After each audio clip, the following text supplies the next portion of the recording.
NCP Sarath Pawar പക്ഷം കോൺഗ്രസിൽ ലയിക്കുമെന്ന വാർത്തകൾ തള്ളി കേരള ഘടകം. കോൺഗ്രസിൽ പോകുന്നത് കൊണ്ട് ഒരു രാഷ്ട്രീയ നേട്ടവുമില്ലെന്ന് മന്ത്രി AK ശശീന്ദ്രൻ 24നോട് പറഞ്ഞു. മന്ത്രിമാറ്റം സംബന്ധിച്ച് NCPക്കുള്ളിൽ ഒരു നീക്കവും നടന്നിട്ടില്ലെന്നും AK ശശീന്ദ്രൻ വ്യക്തമാക്കി. മന്ത്രിസ്ഥാനം പങ്കിടൽ കേന്ദ്ര നേതൃത്വത്തിന്റെ തീരുമാനമായിരുന്നുവെന്നും പ്രഥമ പരിഗണന ദേശീയതലത്തിൽ നേരിടുന്ന പ്രശ്നങ്ങൾക്കാണെന്നും തോമസ് കെ തോമസ് പ്രതികരിച്ചു.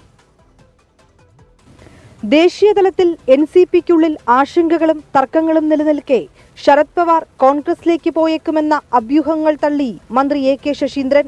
കേരളത്തിലെ NCP പ്രവർത്തകർക്കിടയിൽ ആശയക്കുഴപ്പമുണ്ടാക്കാനുള്ള ദുർബലമായ നീക്കമാണ് ഇതിന് പിന്നിലെന്നും ഇത്തരം ശ്രമങ്ങളിൽ വഴിപെട്ടു പോകുന്നതല്ല കേരളത്തിലെ NCP പ്രവർത്തകരെന്നും മന്ത്രി. ഇത് ബോധപൂർവം NCP പ്രവർത്തകന്മാരിൽ ആശയക്കുഴപ്പമുണ്ടാക്കുമോ കഴിയുമോ എന്ന ഒരു ദുർബലമായ ശ്രമമാണ്. ആ ശ്രമത്തിലൊന്നും വഴിപ്പെട്ടു പോകുന്നവരല്ല കേരളത്തിലെ NCP പ്രവർത്തകന്മാർ. മന്ത്രിമാറ്റം സംബന്ധിച്ച് ഒരു നീക്കവും NCPക്കുള്ളിൽ നടന്നിട്ടില്ലെന്ന മന്ത്രി AK ശശീന്ദ്രനും അതേസമയം മന്ത്രിസ്ഥാനം പങ്കിടൽ കേന്ദ്ര നേതൃത്വത്തിന്റെ തീരുമാനമായിരുന്നുവെന്ന തോമസ് കെ തോമസും പ്രതികരിച്ചു. അങ്ങനെ മന്ത്രിമാറ്റം സംബന്ധിച്ച ഒരു നീക്കവും NCPക്കകത്ത് നടന്നിട്ടില്ല. ഇടതുപക്ഷ ജനാധിപത്യ മുന്നണിക്കകത്തും നടന്നിട്ടില്ല.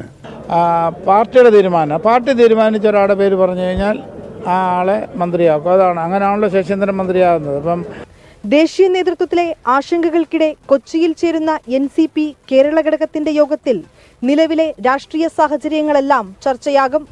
വിനീത VG 24 കൊച്ചി.